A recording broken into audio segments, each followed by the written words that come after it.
Welcome to the first Steelers edition of the Experiment. This is Joe Sorrell.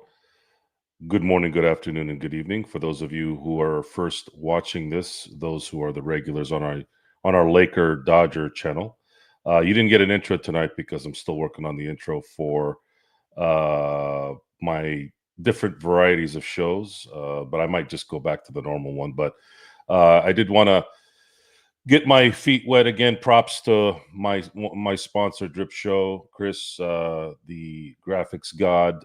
He was able to produce some of the production value here with the experiment as well as the Steeler information. We're going to be doing more Steeler shows as the season in the NFL continues. I'm watching the Monday night game right now. It's a pretty good game right now in LA. Philly's driving right now. It's tied 16-16. So I'll update the game if you guys are uh, watching and listening and doing all that stuff. Normally I don't have the game on while I'm doing the show, but I think in this case it might work. Son, yeah, I I would say that I agree with you on that. The Ravens have been an interesting foe. The Steelers over the last almost 30 years since the Ravens have become a team, have been their greatest rival. There isn't really anybody close, honestly, since then. Before then, there was a little bit of a lull, I'd say in the 90s and parts of the 80s. And then, of course, the 70s was the Steelers versus the Raiders, even though they weren't division rivals. But I'd say the Ravens are their number one rival, probably, that I've ever seen. And they were rivals against Cleveland, but I never felt it growing up. I've been a Steeler fan since I was 11 years old. So, anyways, that's a story that maybe we could talk about later. But uh, the Steelers this week had a huge win, and it's not a surprise. It's not a surprise. They have a habit of winning these kind of games when you think they're not going to win, and they end up winning a close one. And there was a lot of controversy in this particular game. I'll go over in detail. I'll answer some of your questions first before I get into it. But yeah, it was the teams have not played well. The Ravens haven't played well. The Steelers haven't played well this year. They've been actually pretty terrible. When you compare it to their normal standards. Too many bad games, but a lot of it has to do with the fact that Lamar Jackson's hurt. I think his ability to not be himself is a detriment to progress because he is a running quarterback and he's not necessarily a pocket quarterback. And I don't know if he ever will be. I just don't see it. And he may need to adjust. Whether he can adjust or not, we're going to probably find out here in a couple more years. If he doesn't, he's going to start getting hurt more and more because it's a brutal game, man. Doesn't matter how good you are, how fast you are, how elusive you are. Getting those hits takes a toll more and more. That's why running backs tend to start feeling it right around 29 when they've been in the league for about 7 or 8 years.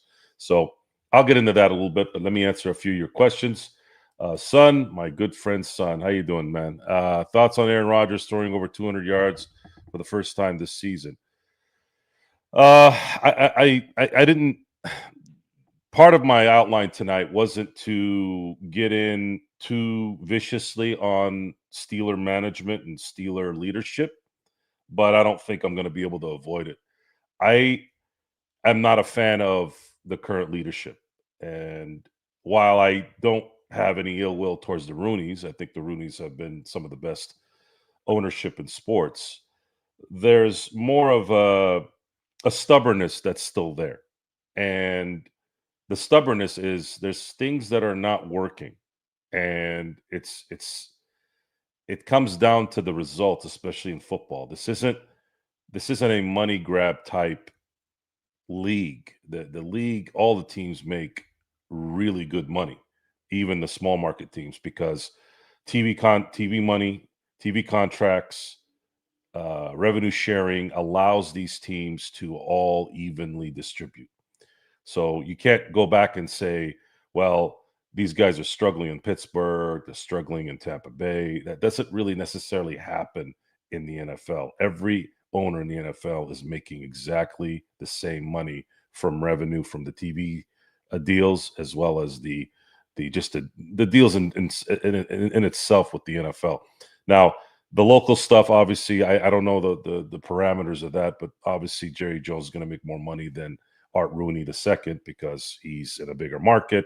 He's a much more savvy businessman, and he's got a brand that's a little bit more, I guess, universal. Even though the Steelers are, popular, don't get me wrong, but they, Jerry Jones in Dallas or New York or Washington or New England, they're bigger markets, and those guys are legit billionaires. Whereas Art Rooney the second and Art Rooney the Rooney family, they were never billionaires. They came into being part of a $1 billion franchise because they bought a team in 1933 and have continued the family business since then and have benefited from the growth of the league.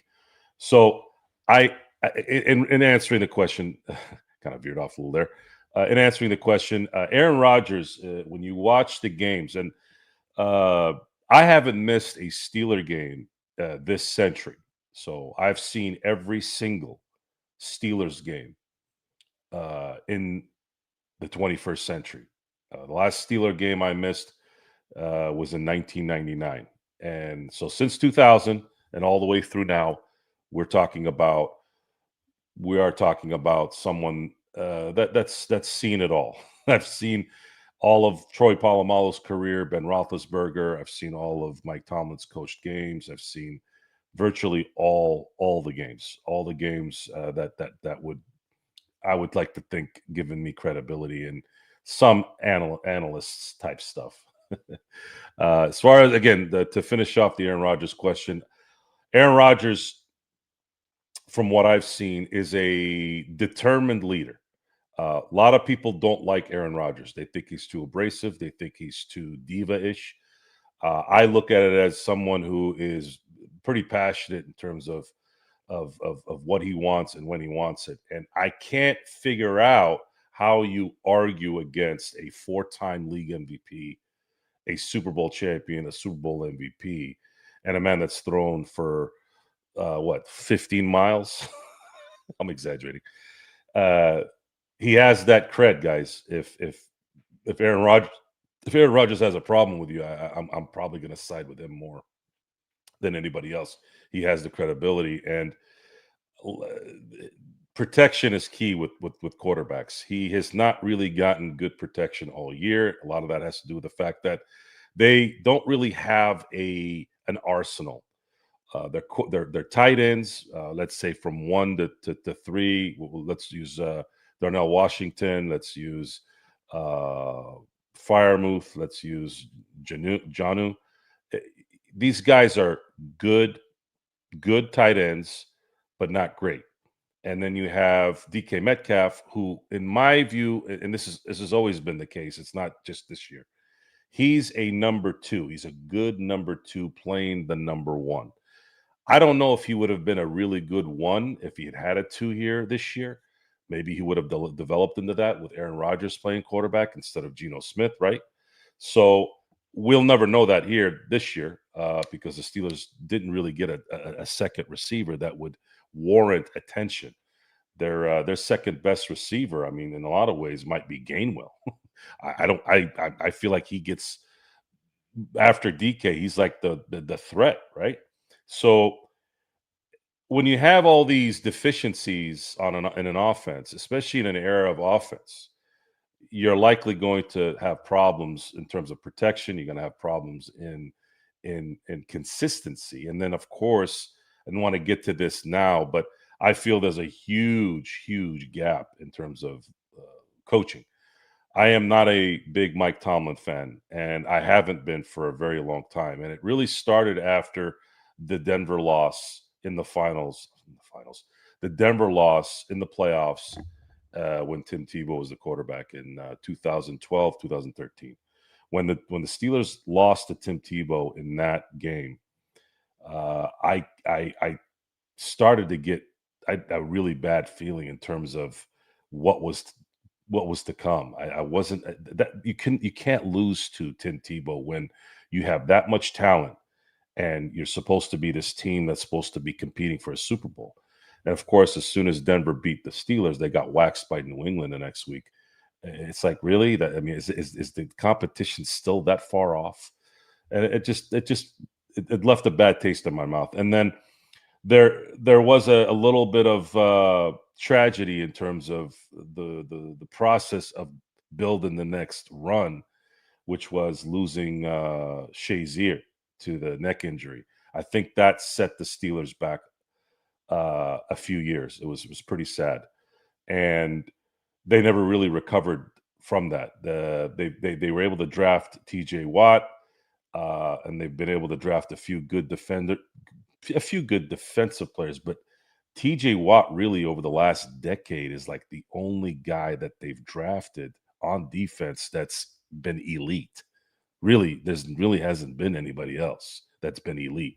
Cam Hayward is still from kind of the parts of the old regime as a youngster coming into the new regime, and then it's T.J. Watt, and that's it. That's all you've had. And the Steelers were synonymous for getting the elite guys in terms of defense, getting the whether they were picking them up as free agents, whether they were acquiring them from the Jets with James Ferrier, drafting in the fourth round, getting guys like Larry Foote, Timmons in the first round, LaMarr Woodley in the second round. These guys were always able to find and develop the defensive stalwarts that they were, and of course Troy Polamalu being a first pick in 03, Ike Taylor being a fourth round pick, the McFaddens, the William Gays. I mean, these guys were stacked. Like all the good defenders on that team are what the Steelers have. Those good defenders that weren't the stars on those defensive teams for a decade and a half, they're not even the guys now that are first round picks, second round, aren't even better than those guys. And I think a lot of that has to do with the fact that the scheme is terrible, the leadership is terrible, and there is an issue with just coaching in general. I think Mike Tomlin is this is gonna hurt. I think he's the most overrated head coach in NFL history in my time, and this guy's gonna go to the Hall of Fame. And I've seen every game he's coached, guys, every single game since 2007. He is not a good coach. He is not a good coach. I'd say at best, he is a C, satisfactory coach at best. Too many deficiencies, too many times where the team is lax in preparation, too many times where he makes decisions on how to use his timeouts, how to use his challenges. And this is year in, year out, and you've seen it for a decade. You're talking about a guy who won a lot at the beginning of his career, and it was masked. Steeler fans didn't even notice it because the team was so leadership heavy with guys like Troy Polamalu, Ben Roethlisberger, and Ben Roethlisberger was coming into his own right around 07, 08, right? Like that's when he started. You started seeing the game manager to now what will be a Hall of Fame career, first ballot Hall of Fame career, right? So you didn't see the deficiencies. I always said that Mike Tomlin is this generation's George Seifert. So if you guys don't know who George Seifert is, George Seifert took over the San Francisco 49ers in 1989 to replace Bill Walsh, who had just retired. The San Francisco 49ers went on to go 14-2 in 1989 and won back-to-back Super Bowls, beating the Denver Broncos 55-10. They were as dominant as we've probably ever seen a team in 1989, and that was with George Seifert as coach. But the thing is, those players, that operation, Joe Montana, Jerry Rice, Roger Craig, all those guys were they were the heart of what Bill Walsh put together, right?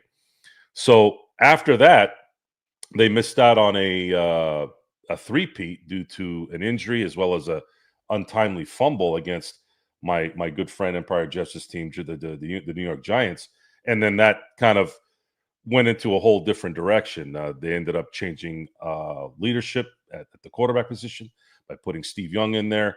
Then Joe Montana was injured for almost 2.5 years, and of course they ended up having to just commit to Steve Young. He was the younger guy. He was the more, I guess, the more virile guy, right, in terms of football. And then eventually they were able to build something a few years later to where they ended up having one of the best teams again in 1994 and winning the Super Bowl then with George Seifert. And that's George Seifert, right? Like, people don't even talk about George Seifert. George Seifert inherited a Super Bowl team, won a Super Bowl, then hit the skids a little bit, then came back and won in 94, 5 years later, right?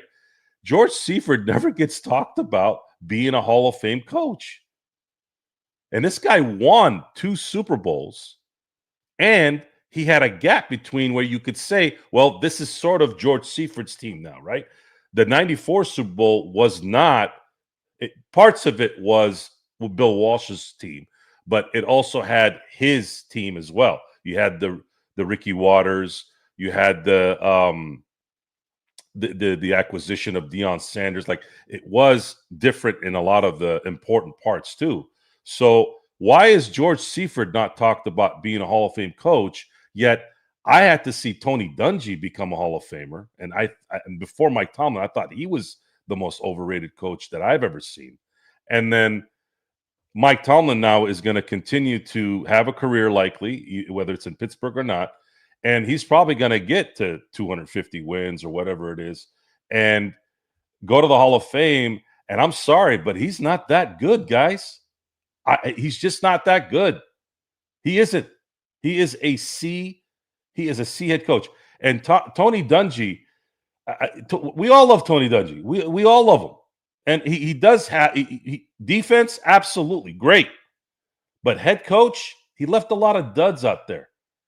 Hall of Fame coach, though, Hall of Fame, you're going to put Tony Dungy and Mike Tomlin next to Bill Parcells and Bill Walsh and Joe Gibbs and Chuck Noll and Vince Lombardi and Bill Belichick? No dice. Greatness cannot be together with good. And that's something that seems to have sort of laxed a little bit in so many things. And props to baseball, by the way. Baseball, I'd say, is the only league, only sport that hangs on to that. We are only going to put players in here that are the elite. Now, some fall through the cracks, like a Tim Raines or a Scott Rowland recently. I have no idea. I never thought those guys were Hall of Famers.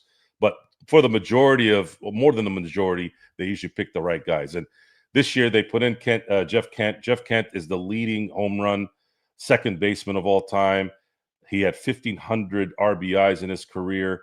He won an MVP on a team that had Barry Bonds on it. So I get, in a numbers league, because baseball players don't have as much power in terms of winning as they do in football or in basketball or in soccer or in hockey. Baseball, you saw in Game 3 of the World Series, if those guys walk Ohtani 5 times, Ohtani can't do anything, and he's only going to get at bat once. So baseball's tough. Baseball is a numbers game for that reason. It's highly weighted on that, because a singular player, it's impossible most of the time to be the difference maker game in and game out. It's just difficult. Hey, Craig, always here to support. Thank you, sir. Craig, our good friend Sports Baby is working on the next playback that we're trying to get to. For those of you who don't know, playback will be shutting down on Friday.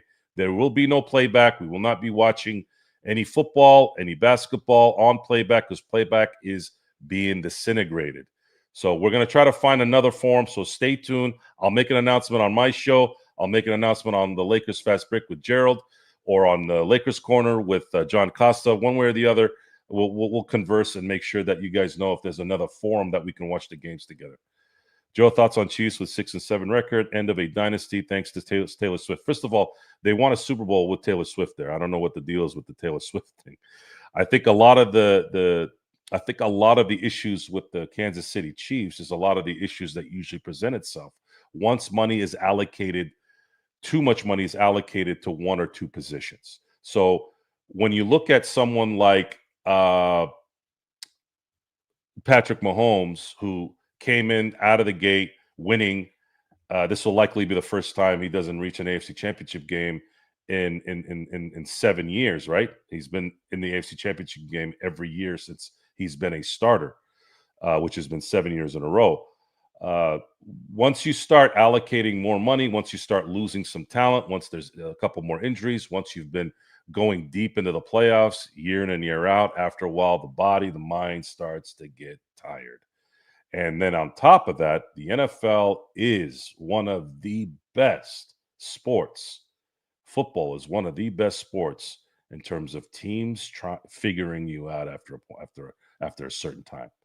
And the league has figured out Patrick Mahomes. They've figured out a what I think is a downgraded Travis Kelce. Travis Kelce plays one of the more, I'd say, probably other than in terms of a highly skilled position, I think tight end in a lot of ways is probably third after running back and middle linebacker in terms of the abuse that they get. Sometimes I feel like they're second to the running back because they're getting hit, whereas linebackers, middle linebackers specifically, are the initiators, right? So he's played a position that's been pretty brutal to the body, and I think Travis Kelce might want to think about maybe hanging him up after this year. I think he's done enough. I think he's obviously going to be a first ballot Hall of Famer. He's won multiple championships. He's part of a legendary duo, part of a legendary team, and arguably, actually, it's not even arguable. He's a top 5 all-time tight end, and that's a hell of a career, man. God bless him. Congratulations on a career. Hey, Travis, you got a good girl.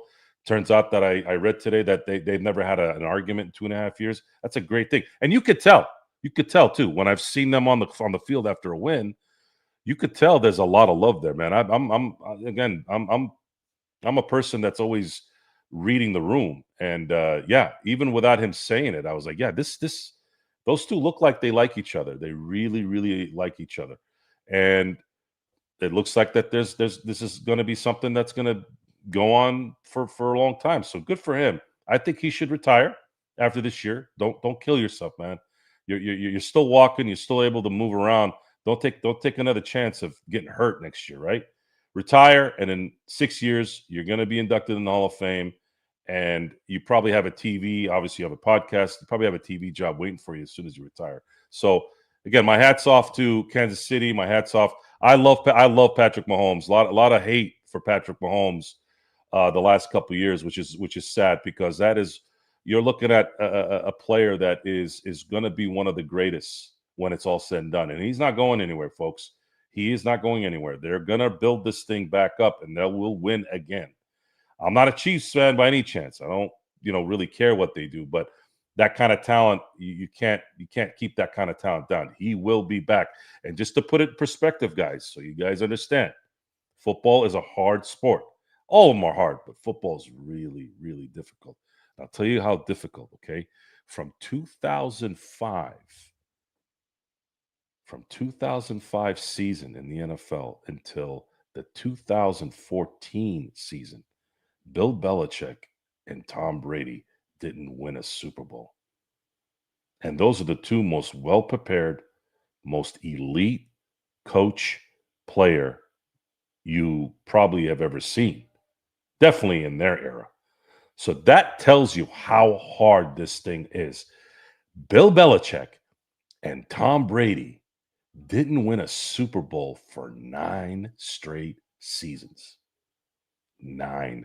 And it would have been 10 if Pete Carroll didn't outthink himself. And had he not outthought himself, just given the damn ball to Marshawn Lynch, now I don't know if we see another Super Bowl win in New England after that.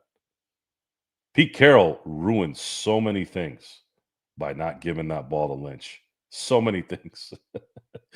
I was a Patriot hater during their time because they always beat the Steelers in those big games. But when you look back and appreciate the greatness, it's a little bit easier to I guess give props to.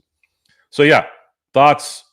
I think their dynasty in terms of its current form is likely done. Although I thought it was done when they lost the chance at a three-peat because they looked like they were just mentally done. I think they ran out of gas at the worst time. Kind of reminded me of the 04 Lakers when they lost to Detroit. because I think Kansas City should have won the Super Bowl, as good as Philly was, but I think they ran out of gas at the last moment. Let's see what else we got here. Guys, playback is okay. You already know that. What's your Christmas wish, sports wise and football and business wise? That's funny you say that, JY. I've had discussions with friends of mine on 2026 being the year of the passive income taking over the primary. That's kind of my goal. I feel like I still have to grind to make things come in, and I want my non-grinding stuff to be the primary. That's the next goal. So if I'm working and making money, cool. I'll always do that.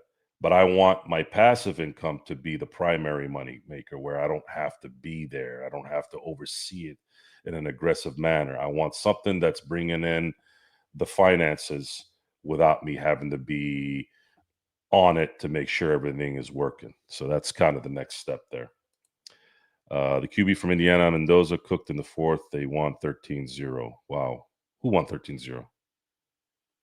They didn't win 13-0. They won 13-10. Come on. Sportsmate, what the hell are you doing over there? Thoughts on Indiana beating Ohio State? Well, if Indiana was going to beat them, this was obviously the game to do it in. However, if they face Ohio State in the national championship game, which is how the bracket's going to work, problem is Ohio State has to beat Georgia and then beat Indiana. If Indiana gets past their guys, if they get to the championship on their bracket, Ohio State, I don't see Ohio State not making it. Georgia may take them out too, though. But I wouldn't be surprised if Ohio State returns to the national championship game. And if Indiana's there to face them, which is kind of what I want, because I love that kind of story, I think Ohio State takes them out the second time. I don't think Indiana will be able to beat Ohio State should they face again in the national title. And that's the only time they can beat them. Let's see. Okay, good. You corrected yourself, Juan. Good work. Joe, thoughts on Notre Dame being sore losers and declining a bowl invitation since they didn't make the playoffs? You know, it's interesting. Notre Dame seemed to have gotten all the pleasantries of being an independent and being Notre Dame. The 1 year they don't get served the way what they want, all of a sudden becomes this crying game thing. Pretty dumb. Pretty dumb on Notre Dame's part. Even if it was a sham, even if it was, and by the way, it was. I don't believe any of the what do they call them? The G5 teams should be in this playoff. They're all going to get waxed. Yes, their recruitment and scouting is going to go up in those areas, and people may want to start going there, and maybe they become a perennial playoff teams. Just building that. I get that part, but come on, you got Notre Dame is better than Madison. That's better than any of these G5 teams. So I would say more than anything is they should have bit their lip on this one and said, we'll get back next year, and not cry and whine about not showing up for bowl games and blaming the ACC for whatever. And again, like I said, they're probably right. They probably did get screwed in whatever way they did.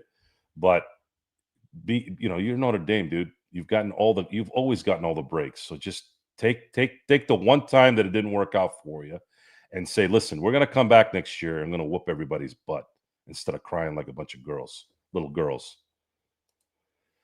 Do you think the Steelers should change coaches? Yes, Craig. The tragedy, and I've been using that word a lot lately, by the way. Oh, shoot, it's 1919. It's going into overtime tonight.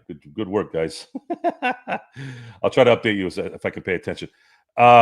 Yes, the tragedy, though, is the Chicago Bears allegedly called the Steelers last year to gauge Mike Tomlin's availability. Mike Tomlin has a no trade clause, by the way. They gave him a freaking no trade clause. That's how smart the Steelers ownership was. I wanted Ben Johnson for 2 years when he was coaching Detroit. I wanted Ben Johnson. I said, "Gotta go get Ben Johnson. Gotta go get Ben Johnson." He just turned down the Washington job 2 years ago, and it made me want him even more. So I'm sitting there, I'm like, "Ben Johnson is the guy we want." He just had a clear job waiting for him in Washington, and he turned it down. That means this guy is thinking outside the box. He's thinking, "No, I'm gonna wait until it's the job I want." And he wanted the Chicago job because that was what was available. He had a quote unquote budding superstar in the making, possibly, all that stuff. And I'm just sitting there going, you could have traded Mike Tomlin to Chicago, gotten at least another first round pick, brought in Ben Johnson, and imagine Ben Johnson with Aaron Rodgers, and then you draft, let's say, the next quarterback or a stud receiver or a stud defensive tackle, whatever. And now you're running that next phase of what would be the next 20 years of your coaching carousel, right? The Steelers have only had 3 head coaches since 1969. They have never fired a coach. They haven't fired a coach since 1941. These guys don't fire their head coaches. So I wanted Ben Johnson. Who else is available now that's out there that would suffice? I have no idea. I was sad. I was sad when he took the Chicago job because I knew that was it. I knew that this would never happen, and because I knew he was going to succeed in Chicago. I knew. And some argued with me, "Oh, it's Chicago. Caleb Williams sucks." I'm like, "Well, Caleb Williams is the jury's still out on him."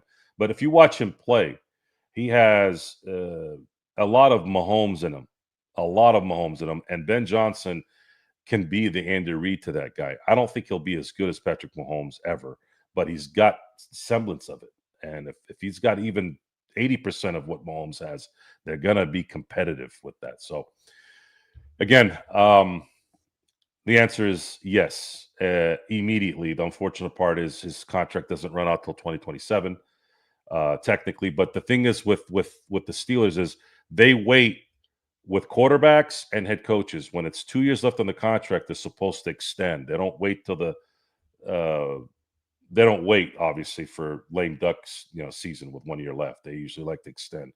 I'm just praying that I don't know what to pray for because if the Steelers win the division this year and they go into the playoffs, I'm wondering if let's say they win a playoff game, now what? Are the Roonies going to go back and, well, see, we made it into the playoffs and now we're going to keep building. Now, if that happens, then this satisfactory nightmare is going to continue. Joe, did you watch the World Cup draw? The U.S. is grouped with Australia, Paraguay, and a wild card spot. I did not, and I haven't really watched and figured out what might go on there. Joe, Messi and Inter Miami won the MLS Cup on Saturday. Did you watch? I didn't watch a single minute of it, but I'm not surprised that a team with Messi on it would win the MLS Cup. What is this? This is called football, Jeff. 200 yards is average. I don't know what that is. Mark, are you talking about the allowance by the Steeler defense? What a sham. We can't listen to SB talk crap to himself every day. We're going to find something else, guys. Don't worry about it. I'm going to really miss that. So those guys who are here for the first time, the boys are talking about playback. We were watching the Laker games on there and other games, and they're shutting down playback due to bad operations. I think that's what we found out. Then they just weren't able to feasibly keep it going. So that's where that is. Let's see here. Joe, are you going to watch the Dodgers at spring training? Absolutely. I didn't miss a spring training game last year. I even attended one and met with my good friend Drip Show, a.k.a. Chris, the graphics god. We had drinks, watched the Dodgers play the White Sox. It was a great atmosphere. Absolutely fantastic atmosphere. The only game I missed all of last year with the Dodgers is there was a game, I believe, I can't remember exactly what the day was. I think it was March 8th. There was a split game where they had one one part of the team playing a game and then the second part playing another game. That second game wasn't televised, and obviously I couldn't be in two places at once. So that was the only game I missed, was the split game in spring training. And I had a great time. And again, I watched all the spring training games, and I had made that commitment after the World Series in 2024. I said, I'm going to really soak in this championship, and I'm really going to be invested, because I think the most I'd ever watched before that was 140 games in 2022. Baseball's very tough to watch game in and game out because it's 162 games, right? And then usually 20 to 25 games, 20 to 27 games in spring training. It's a lot of time spending, 2.5 to 3 hours watching something every single day, right? So I felt like it was the most earned fandom ever, because there's so many games. Now it's easy to watch football. It's 16, 17 games now, and then playoffs. I'd say my best year ever watching football. It's tough to say that the '08 was better than '05. To me, they're like my children. I love both. But I remember after the 2008, 2009 season, how that all kind of came about, where the Steelers won the Super Bowl, beating the Arizona Cardinals. I remember taking a deep breath going, that was absolutely the most fun season I've ever had watching football. I mean, it was the games that they played in, the Ravens games that they won. They beat the Ravens that year 3 times. And I saw, in my view, the greatest football game I've ever watched, the most brutal football game that I've ever watched, which was the AFC Championship game with the Steelers and Ravens to go to the Super Bowl that year. It was I thought Ryan Clark killed Willis McGahee towards the end of the game when he hit him on a seam route. Uh, and the game was virtually over too. It was, to feel the violence on TV for a game like that. If God came to me and said, Joe, barring family, barring finances, barring anything like that, what would be the one place you'd want to be if I could make it happen for you? I would have said I want to play in the 2008, 2009 AFC Championship game. Being in that game would have been legendary, right? And that game was legendary. That game ended really with Troy Polamalu picking off Joe Flacco and returning it, and literally seeing the screen just shake from Heinz Field, going absolutely nuts, and knowing that they were going to the Super Bowl after beating their vicious rival for the third time that season.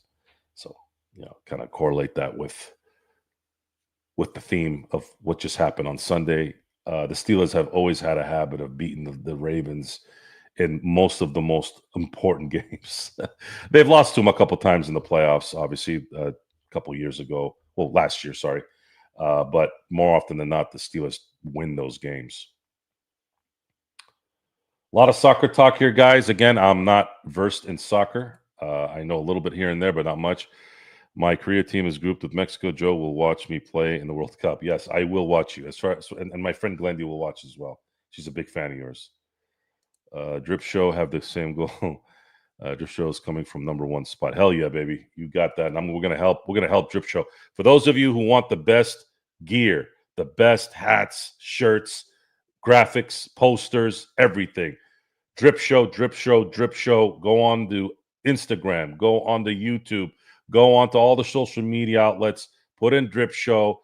I trust me when I say this. It's not just because he's my boy and he's given me a lot of toys. The shit looks amazing. The stuff you're seeing right now is all by him. This right here, the logo, the Drip Show, all this, the glass breaking behind me where I'm coming out. It's all Drip Show. It's all Chris, the graphics god. I'm telling you right now, go see him. All the social media outlets, all of them. Drip Show, Drip Show, Drip Show. You want good shit? You want original shit? Talk to him. Call him. Get his stuff. Jeff Kent, huh? um, I heard a funny line yesterday.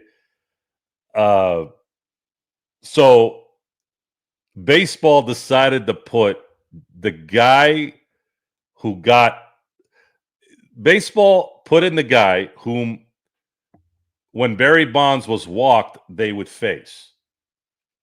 So I just thought that was a funny comment because teams walked Barry Bonds and said, we'd rather deal with Jeff Kent, and that guy ended up going to Hall of Fame.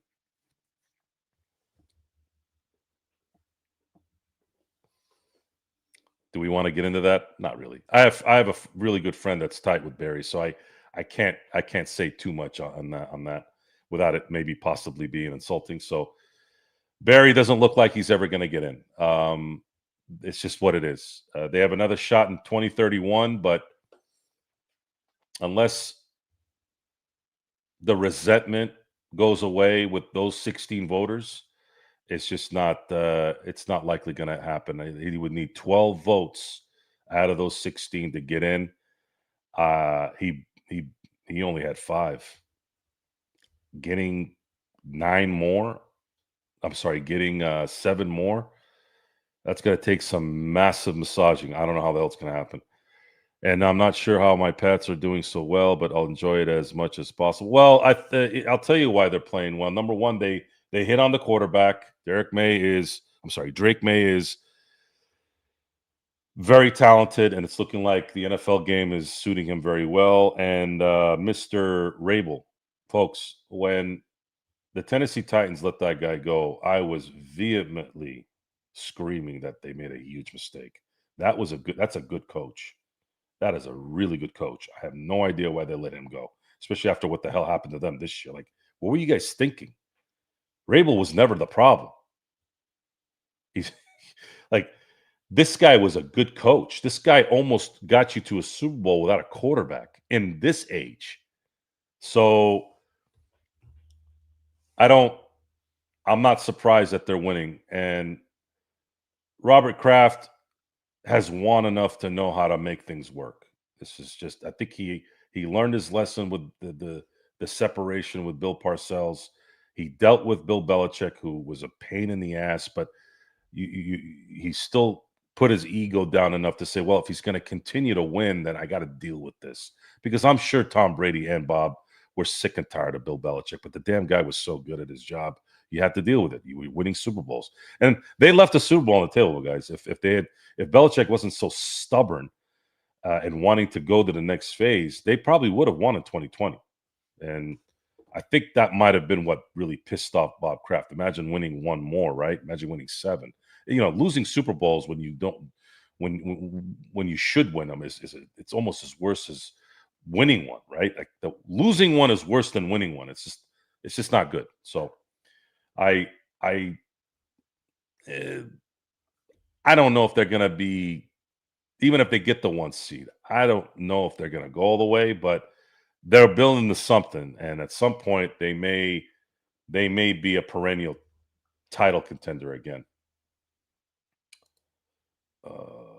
Hold on a second here. Son, Drip said, or Drip Show Shop, can you make me a Joe Soro? Drip, talk to my man here. Get him what he wants, man. Joe, thoughts on the NFL and NBA players painting their nails? I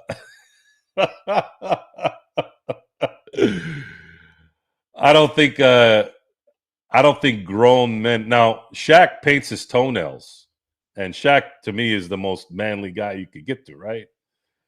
Maybe it's because him and Rodman are goofy, and it doesn't feel as, I don't know, feminine. I don't know if that's the right word to say. No, I don't like it. I think it's disgusting. I think it's really, like, I start to itch when I see it. So yeah, not a fan of it. Ohtani is just a DH in the WBC. Is that confirmed, Craig?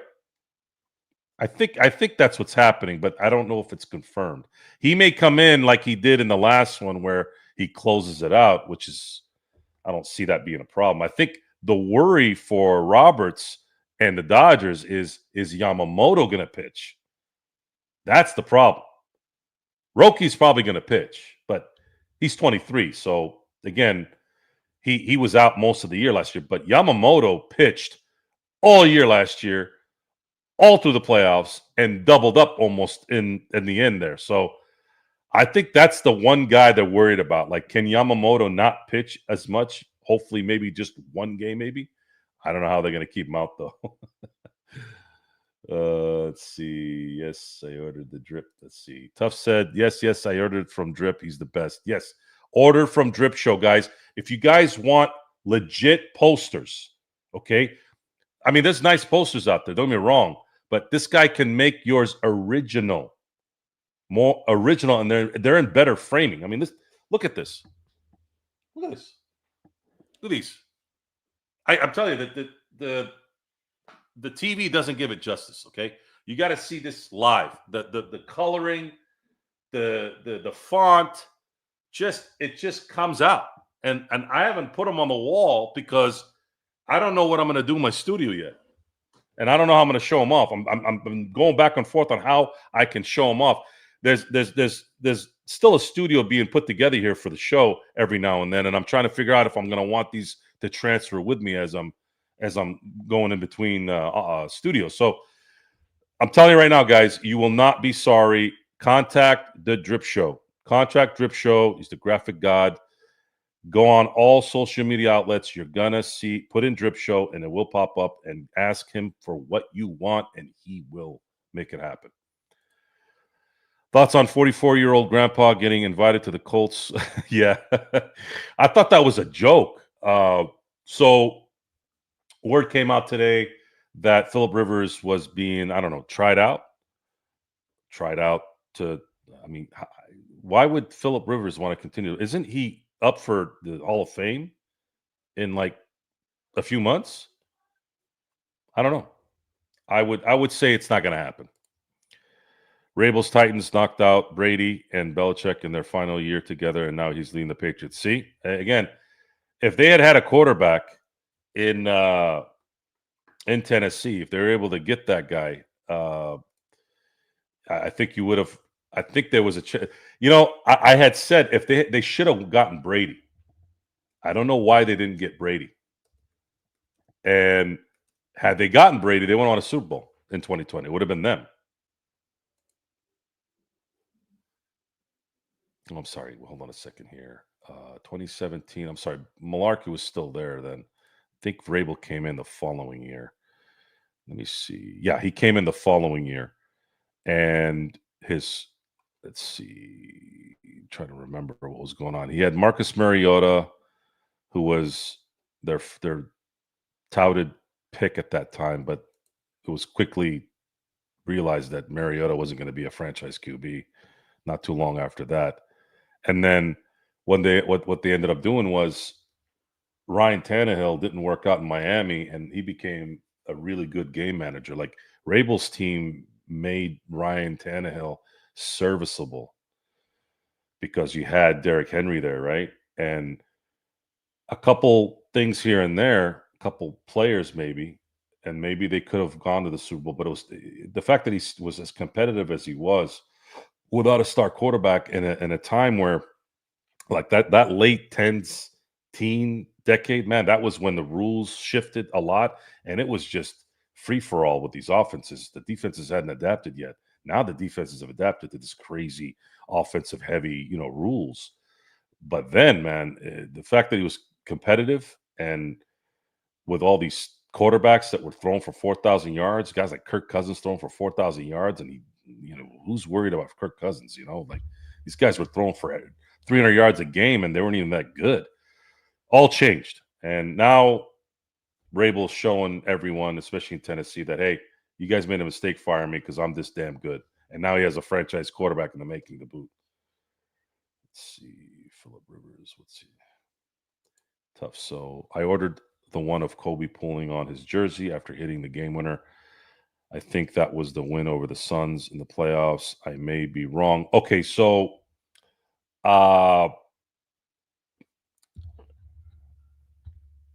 the one against the Suns, was this and this after he hit it. This was, I think it was the Dallas game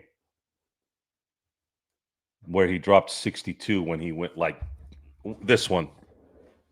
Don't quote me on that, but I think that one was the Dallas one.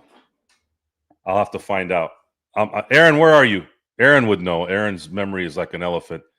If Aaron is still out there, Aaron, was this from the Dallas game when he pulled this out? Let me know if you're still there.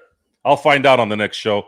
It's obviously a football show, so I'll have to do it on the next Laker show or the Dodger show. So, but yeah, again, it's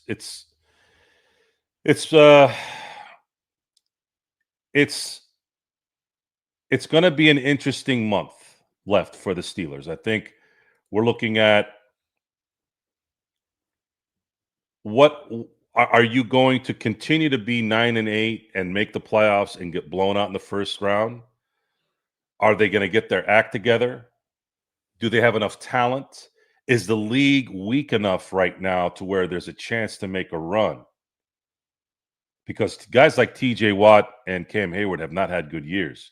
This is the worst TJ has looked probably since his rookie year. I don't know if he's dealing with an injury. I don't know if the chip shots have rendered him useless. The man has been double teamed virtually all year. So I don't know where to go with it. I'm at this point in my Steeler fandom. I watch the games every Sunday, Monday, or Tuesday, and I just try to enjoy the game as much as I can. Try to enjoy the fact that for the first time in a while that you have a quarterback that you're not really thinking about too much, even though he's had a bad month. Just he did have a bad game against Buffalo, and he's had some bad games this year, but that's just an accumulation of what's gone on, right? It's when you're constantly getting hit, you think that these guys aren't getting hit when you're not seeing it over and over again, but these guys are getting hit even after they throw the ball. Not enough protection. I don't think the scheme is working because the talent isn't there. There's really one receiver that they can rely on, and he's not really a one receiver. Darnell Washington's the most reliable tight end because everyone else is just not, I guess, being used for whatever reason. So this just it's all in balance. You got two good running backs, that's fine, but it's still just fragmented. It's not cohesive. There's not this chemistry that you like to see from a week in and week out, performance from a good veteran quarterback and there is young teammates. So by the way, Chargers won 22-19. So congrats to the Chargers. The issue isn't likely going to go away. And I when I first wanted to do the first Steelers show for the experiment, I wanted to come in and get people acclimated to my Steeler knowledge, my NFL knowledge, because a lot of you that watch me on a daily are Laker and Dodger people. I was a Steeler fanatic, much more aggressively than even the Lakers and Dodgers for most of my life. Football is in my blood. Football is who I am. And if God could give me the ability right now, I'd play football. I'd play football every day if I could. I love football.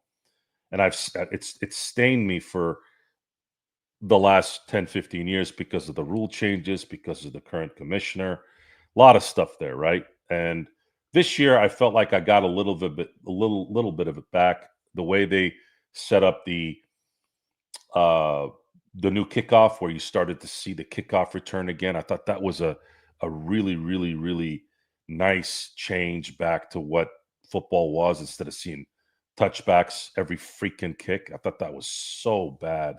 And then I did notice that the refs were not calling those aggressive sacks as much this year like they were in the past. That's been nice. It's nice that they let them play football a little bit. I've seen a lot of shoulder tackles that look like head tackles. When you first see the play, the refs have gotten really good at not calling that an aggressive or a illegal hit.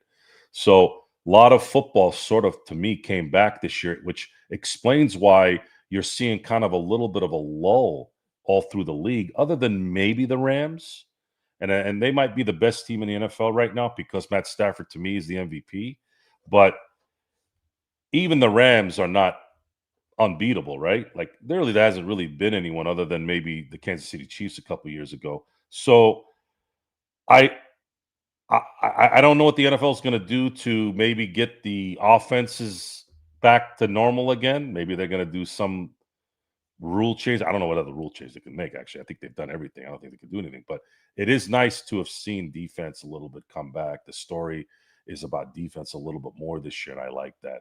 I want this to be football. Football is about both sides of the sport, both sides of the field, and I've been very happy with the product this year. And my being happy with the Steelers situation, it's tough to be a Steeler fan, much like it's tough to be a Laker fan, right? These are iconic franchises, and they're known for winning titles. Steelers have more Super Bowls than anyone other than the New England Patriots. The Patriots have 6 as well. So they're tied with the New England Patriots for more Super Bowls than anyone. The Super Bowl's been here for a long time, been here since 1967. And I've seen a couple Super Bowl wins. I'd say if I never saw another Super Bowl win, I at least I saw 2. But I feel like the Steelers have left a few Super Bowls on the table due to bad decision making on leadership and just execution overall because of that leadership. So I'm ready for a change. I think Mike Tomlin's been here almost 20 years.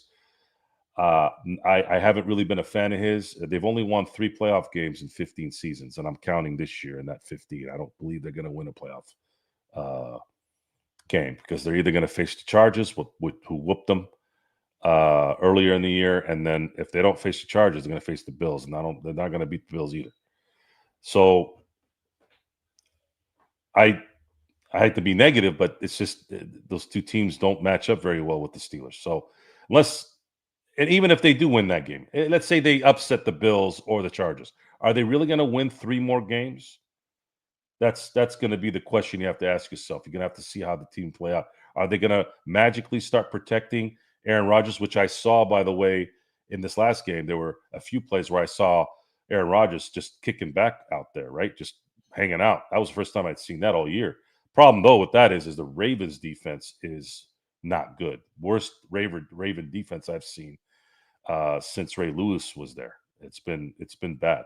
So I don't know what to think, and maybe that's the appeal. We don't know what's going to happen. Maybe something happens. Maybe the NFL is turning into baseball, where a random team will win a Super Bowl. I don't know. We'll have to wait and see. But I will say this: if Aaron Rodgers is healthy and going into the playoffs, and they make a run, who best would you want making those decisions, those important decisions, than him, right? So we'll see how it goes. I'm not going anywhere, right? I'm going to watch every game, and we'll see how it plays out. All right, let's see. Son, Sofia Vergara or Selma Hayek? Ooh. Right now, Sofia Vergara. Hines Ward or Antonio Brown? Geez, that's a hard one. Football player-wise, Hines Ward. Antonio Brown, receiver-wise, there's only one man I've ever seen in my life that had better separation than Antonio Brown, and it's probably not even better. It's probably even, and that's Jerry Rice, whom is my GOAT in football. Jerry Rice, to me, is the greatest football player I've ever seen. And Antonio Brown had, I mean, you could even say his separation was even more phenomenal because Antonio Brown's athleticism out the gate is, oh my God, if you ever watched film or ever seen a practice with him getting separation or on the field, the speed on the field sometimes is deceiving, like because those guys are also very athletic as well. But when you see Antonio Brown separate from like a normal human being, it is freakish. It's like Randy Moss going deep his first year in the league. Like you can't even compare it, right? So that question, if I was to talk about like their positions, you have to go with Antonio Brown. But my favorite is Hines Ward in terms of the football player. Joe, I can see you being an outside linebacker in the CFL. I was a all league center, but I did play defensive end as my secondary position. So yeah, it's something that I wanted to really play first, but it didn't work out that way. I was a better center than I was an outside linebacker. Let's see, Mark. Hey, Mark, how you doing, man? Let's see. All my mates are Korean. I just don't like the ones that pretend they are someone else.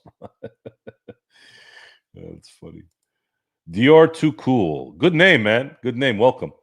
I'm born and raised and still live in Pittsburgh. Still scarred from that Jesse James. That's funny you say that. They were talking about that with the lively uh, non-catch, at least what the refs thought, and they were trying to compare it to that. I said I don't know if you can compare it to the Jesse James catch because the Jesse James catch he caught it and then he extended his hand and then the ball moved. It's like, dude, he caught it and then like it was in. And that play, that call cost the Steelers a bye and a really, really important win in that one. And they fell apart too. It became that play, that whole sequence, because Ben threw an interception on the next play, right? That play was indicative of how mentally weak the team was. They could not get beyond that play. They couldn't just let it be. Score, don't worry about it, make them forget about it, score anyways. They didn't do that. Instead, they panicked, they got upset, and then now they use that as a crutch. Even if it's justified, that was indicative of the Steeler versus the Patriots run during that time. That's why the Patriots were able to get over them every time. Anytime something went wrong, the Steelers always seemed to fold against that team, and they never ever were able to get out of that. Their best win against the Patriots was in 04 when they blew them out. But they never ever won a close game against those guys, it seemed. It just they won a couple, don't get me wrong. They won one, but that was when they weren't really like I didn't feel like they were a threat, right? So having a scar on it though is justified, by the way. And again, thank you for being here and um props to all my Stillers out there in the PA. If you're here for the first time, please like, subscribe, and hit the notification button.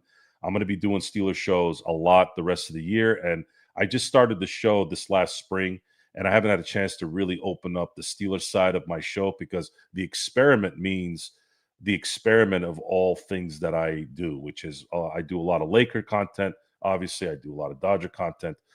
And now I'm going to start doing individual football content because the knowledge is all there for that as well. So, any of you who are new here, and especially my Pittsburghers, guys, I've been watching football with you guys since I was in college. We had a Steeler bar across the freeway from San Diego State University here in Southern California. And I met 90% of those guys were all Steeler people. They were telling me stories of Dan Marino when he was at Pitt in the 80s. Obviously, guys from the Burgh, guy talking about the Allegheny and the Ohio rivers and Three River Stadium. It was for an 18-year-old kid being around a bunch of like men like that from a blue collar town and you know being the black hand brutes. It was really fun, and they were such good people. Oh my God, Steeler fans from Pittsburgh are the best people. Old timers, young guys, it didn't matter what it was. Big part of my life, big part of my college experience was that bar, and really missing that bar. I swear, if that bar hadn't closed down, uh, man, I'd still be going there. I'd still be going there, man. So props to the old man who ran it. Patches was the bar across the freeway from San Diego State University in San Diego, California. Props to that whole crew, man. I hope everybody's doing well and living well. And I know some of them have passed because there were some old timers there from 25, 27 years, almost 30 years ago now.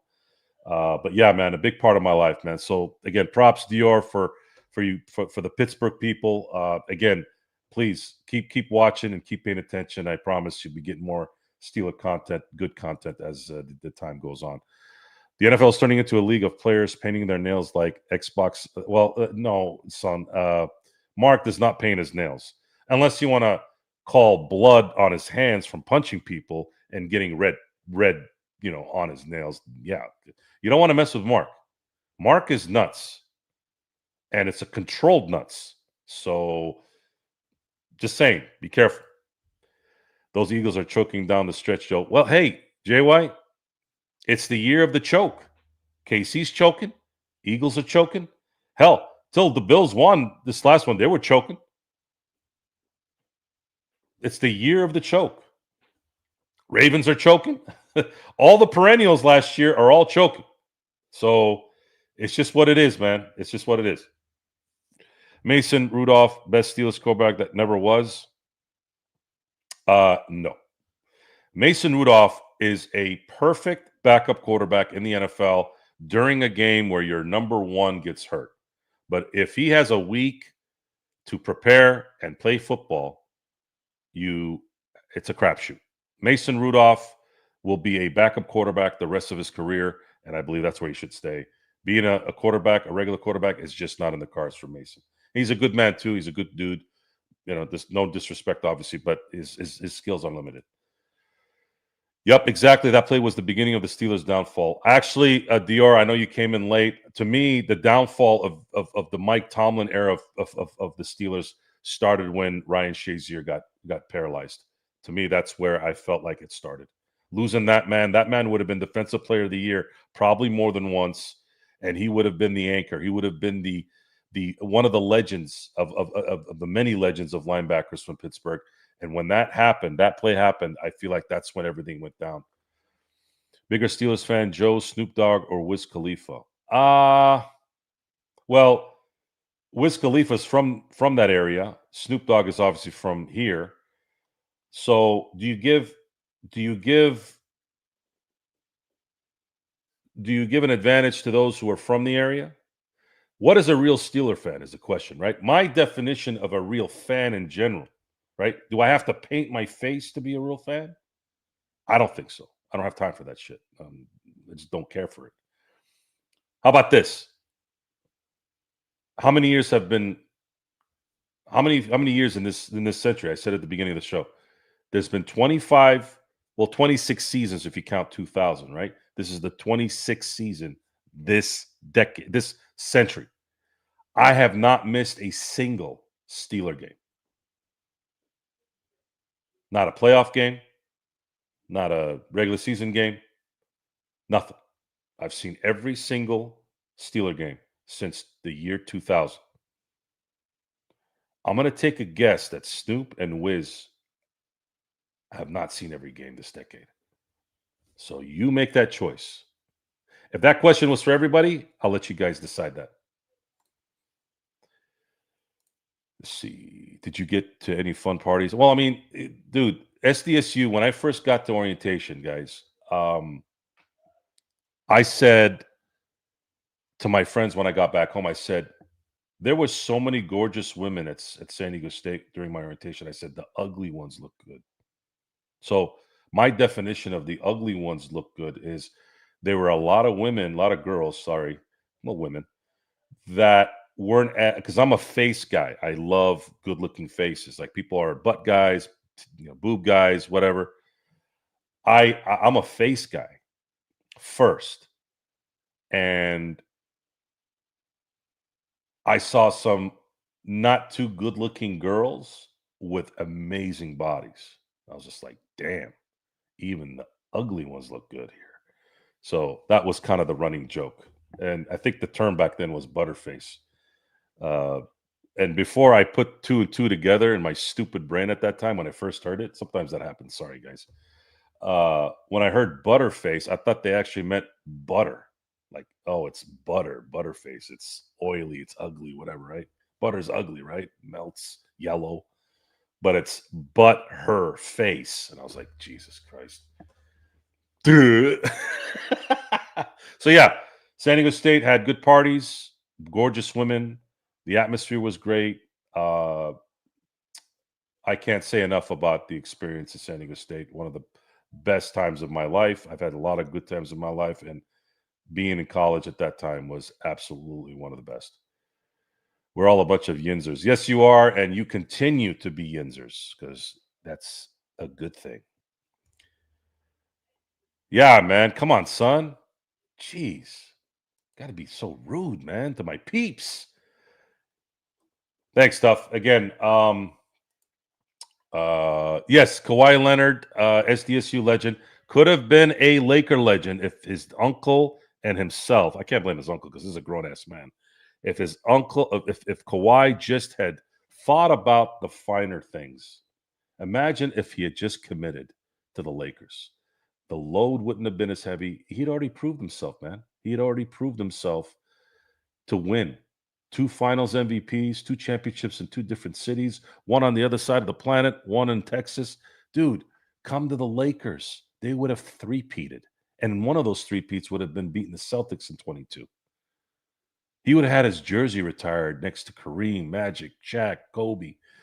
All he had to do was just come to the Lakers. And a lot of that load that he took in that needed management would have been lessened. And his ability would have lessened AD's. And AD's being eased is going to allow LeBron to be eased. Those three would have eased each other's activity together. And they would have won. They would have won handedly for at least for two titles. Let's say at least for 2 titles. And he would have won. He would have won with that team. Many, many times. They wouldn't have made the Westbrook trade. They would have retooled around those guys. I mean, just tragic. Tragic that was the opportunity. And we'd be sitting right now as Laker fans up in titles, beating the Celtics again in the finals, no doubt. And who knows, man? It would have been it'd be an interesting ask if God willing, I get to heaven and God asks, hey, Joe, what would you change if I could change it for you so you could see what the results would be? What would be the butterfly effect event that you'd like to check out? Well, can you make Kawhi Leonard go to the Lakers? I want to see what would happen there. And then see what would happen. I think that'd be kind of cool. DR too cool. I'd say Wiz because Snoop went to the Ravens camp in 09 and wore. Actually, there's a worse one, Dior. There was a concert that Snoop did where he was wearing Celtic gear. If you go on Google, just Google Snoop Celtics and you'll see it. So you're 100% on that one. So did you think Kawhi Leonard or AD would have gotten traded for Luka, Joe? I don't know. I don't know how things would have turned out. I don't think that trade happens if Kawhi and AD are Lakers. Maybe. I don't know. Maybe. But that would have meant the Lakers would have lost in 23, 24, 25, right? Or 23 and 24? Or 22, 23 and 24? That's a good question. I don't know. I think they would have been competitive. And I think they might have won. Okay, let's say this. Let's say that they obviously won in 2020. So with Kawhi there, they're going to win, obviously, right? So you have 2020, they would have won. They come back right away, 2021. They win in 2020. They come back 2021. But the thing is, if with Kawhi there, I don't think you need to rush AD back in or have it be as rigorous. Again, these are all hypotheticals and wishful thinking, right? We're not going to know. But let's say this. Okay, here, I'll tell you this. Let's say AD still gets hurt in 2021 and they don't make it to the finals. I am positive that they're going to be back in 2022 to win then. So let's just say because they came back too fast in 2021, the Lakers lose out on that, right? Because AD gets hurt. Let's say it wouldn't have mattered if Kawhi was there. AD still got hurt and they weren't able to win it. Fine. 2020, then they come back healthy 2022. They win that, and they play the Celtics in the finals. And I think then they play 2023, 2024 competitively. I don't think they're thinking about re-establishing anything without those guys. And I think their health is completely different also because Kawhi and AD would supplement each other. They wouldn't need to play as hard because they have one or the other. Same with LeBron, too. So that's that.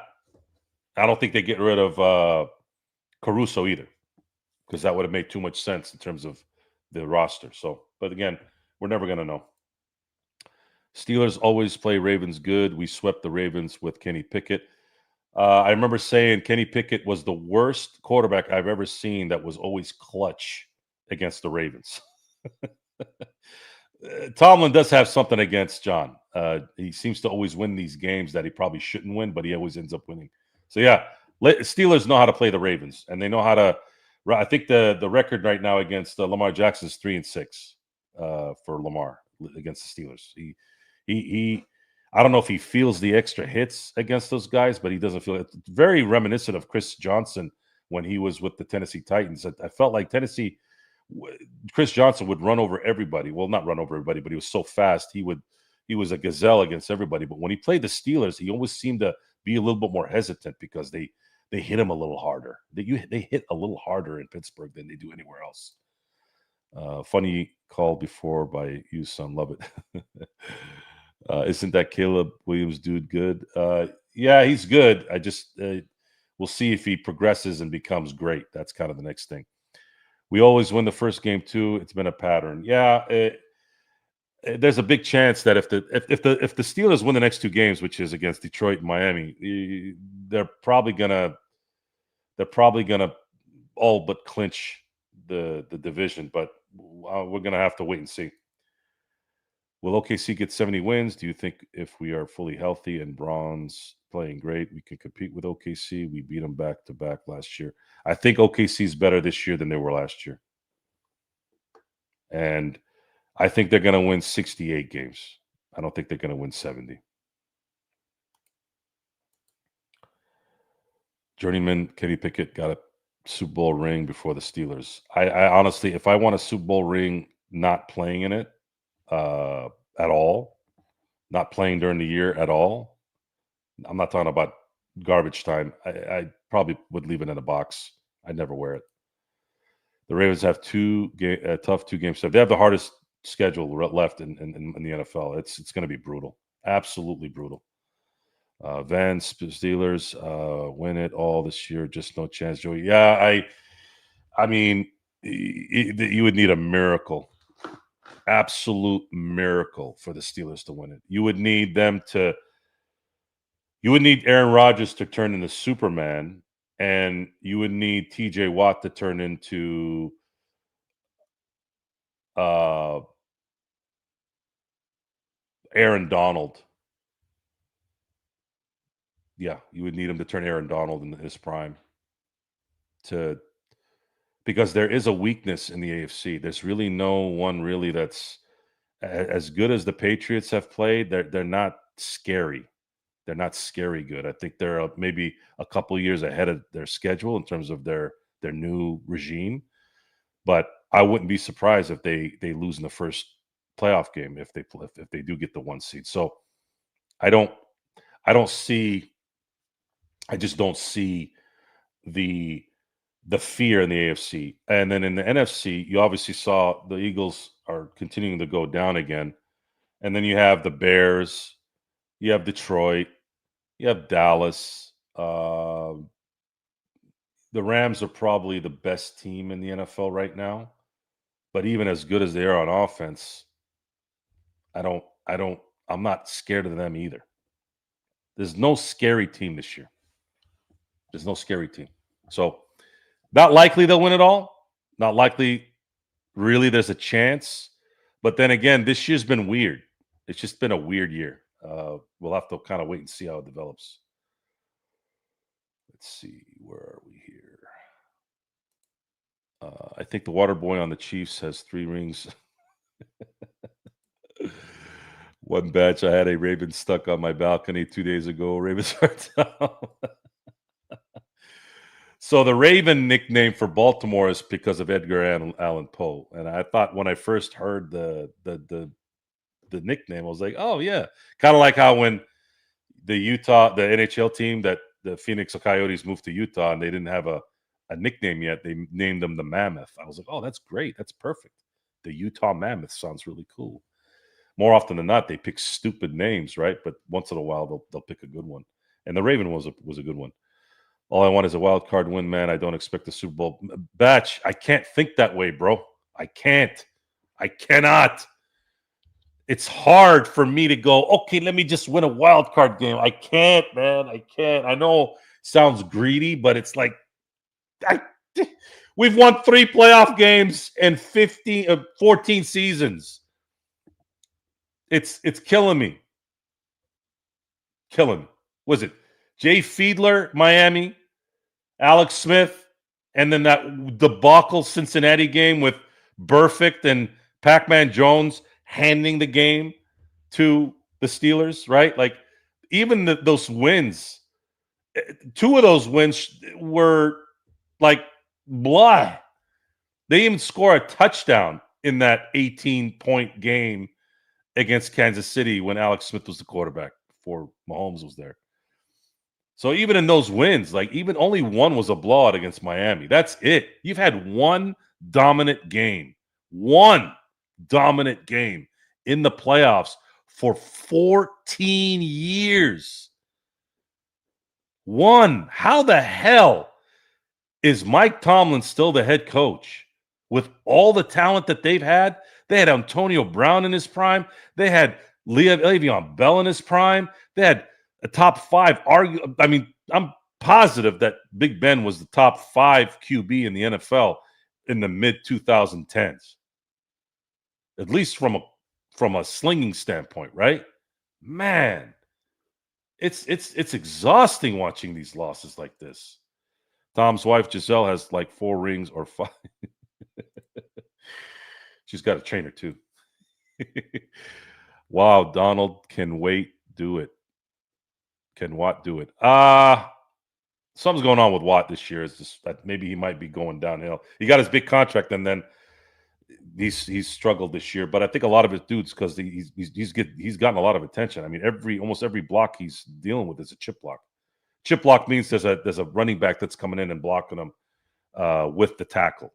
So it's tough. It's tough to be him sometimes because all the attention is to him. His wife has at least 3. That's such a sports baby comment. The Pats have also played a relatively soft schedule in the NFL standards. Yeah, there's been some that have been fortunate enough to deal with that, and that's why we have to wait this out a little bit. Whoever gets in, it's going to be a crapshoot, and the NFL likes this. They like the uncertainty of what's going to happen. So I think a lot of people are going to be invested in this next run in the playoffs on both sides, because really there's no one that's scary and no one has kind of taken the mantle yet, especially with Mahomes being where the Kansas City Chiefs not going anywhere, and then of course the Eagles again hitting the shitter again and not finishing games off. Rams are the only NFC team that looks legit. Yes, they are. Fuck Aaron Donald. We just need record-breaking year, TJ. Yes. Just get to 22.5 sack, TJ, for the rest of the year, and I'll be happy. As of right now, we would play the Chargers. I'd say they're beatable. Absolutely, PG. You're 100% right. My instinct said we got to play the Chargers. And there's a chance there. And the thing is, it's going to be in Pittsburgh this time, not in LA. So I would say that's probably something I'm hoping for. Snoop is on Steve Ballmer's payroll. Snoop wears Clippers gear sometimes. Oh, wow, Drip. I did not know that. You couldn't pay me to wear a clip. Oh my God. Look, guys, here. I'll wear this all day. Okay. I'm a Dodger fan, and I know these can get mistaken for blue and red and white for Clippers. I'll wear this color with Drip Show on it. But you could not pay me to wear a Clipper anything. Oh my God, I just almost threw up in my mouth. Thanks, Drip. I appreciate that, man. Thank you, man. That's the first negative thing you did to me. I'm just kidding. I think I speak for all us Steeler fans when I say playoff win is enough for us. I can't do it. Dior, come on, man. How old are you? Tell me how old you are, okay? I thank God we saw the 2000 team. Oh my God. Heinz Ward, Troy, Ryan Clark, Chris Hope, Aaron Smith, KC Big Snack Hampton. Oh my God, those teams, man. Thank God we were able to, for those of you who are old enough, I'm 47, to be able to witness, in my view, the most unique defensive player I've ever seen in my life in Troy Polamalu. We're never, ever going to see anything like that again because of the way the NFL is now and the fact that that's the Barry Sanders of defense to me. You will never see another football player do what Troy did. That he was by far the most unique and entertaining football player on the defensive side I've ever seen in my life. There's back and forth discussions on who the best safety of all time is. I'm not talking about that because you can have that argument about who's a better running back, Barry Sanders, Walter Payton, Jim Brown. Look, there is no best running back of all time. There is no best safety of all time. There's too many eras, too many rule changes in those times, too much. Okay, there's too much variables in that. But there's one thing you cannot deny that I have never seen. And I wish they still had these because I'd watch them. The NFL matchup with Ron Jaworski. I remember one time there was a play where Troy was showing blitz at the line of scrimmage, and by the time the ball was hiked in shotgun, this wasn't a under the center hike. This was shotgun, which means that son of a gun is coming out quick. He went from the line of scrimmage to the secondary and broke up the pass. You remember those skits? For those of you who are old enough, you remember the Mr. Perfect skits in the WWF? Remember there was that skit. He was, ironically, he was a football player when he did that skit, was tied in for the Vikings. His name was Steve Jordan. The skit was showing Steve Jordan how perfect he was, right? So he threw the ball. You know, obviously it's fake. He threw the ball and caught a 90-yard pass from his pass. That was what came in my head. Like, Troy Polamalu just pulled a Mr. Perfect, but it was real. Showing blitz at the line. The offense was in shotgun. Shotgun, by the time Troy got to the secondary, the pass came and he broke it up. All in one sequence. No one, not Ed Reed, not Ronnie Lott, not Dennis Smith, no one, not Night Train Lane, no one on the planet has ever done anything like that. So props to those teams. And I try to think of, I've thought of those teams more lately the last few years because of the fact that the Steelers just can't seem to get out of mediocrity. It's absolutely killing me. This has been the most fun NFL has been to watch since like the yes. I'm assuming you were listening here, Batch. Yes, that kickoff change, that kickoff rule change was huge.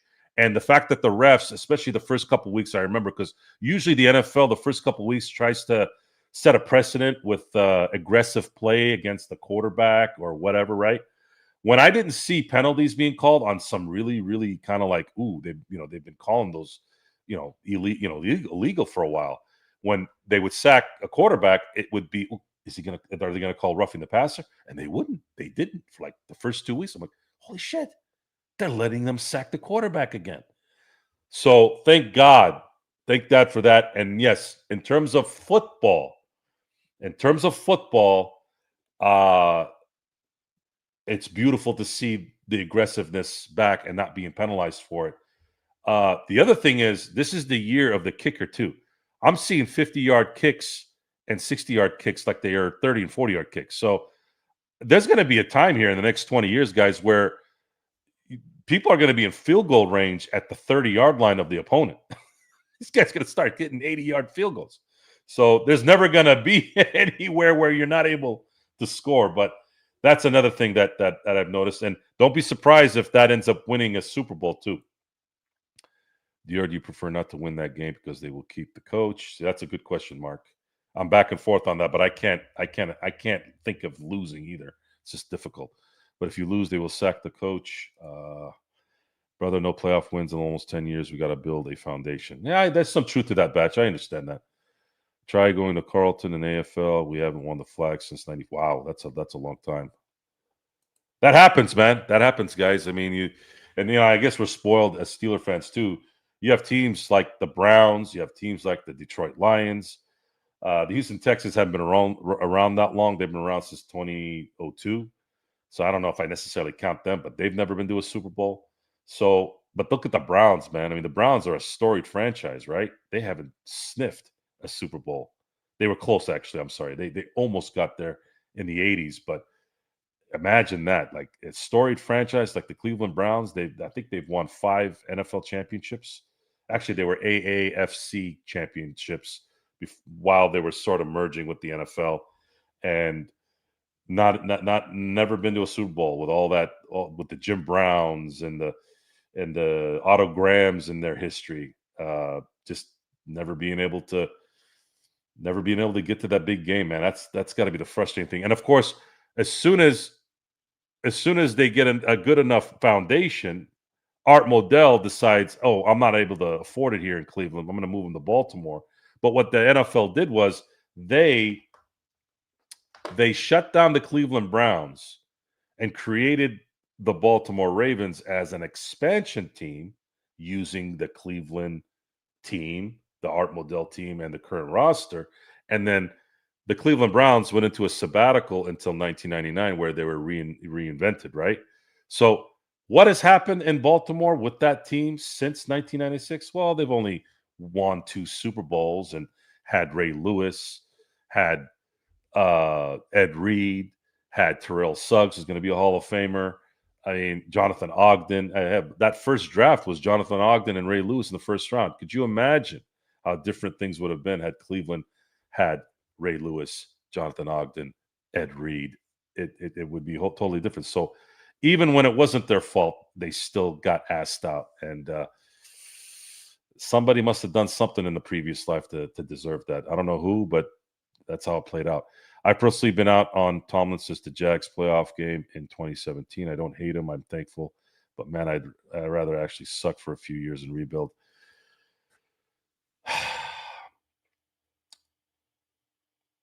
I think for me, the end was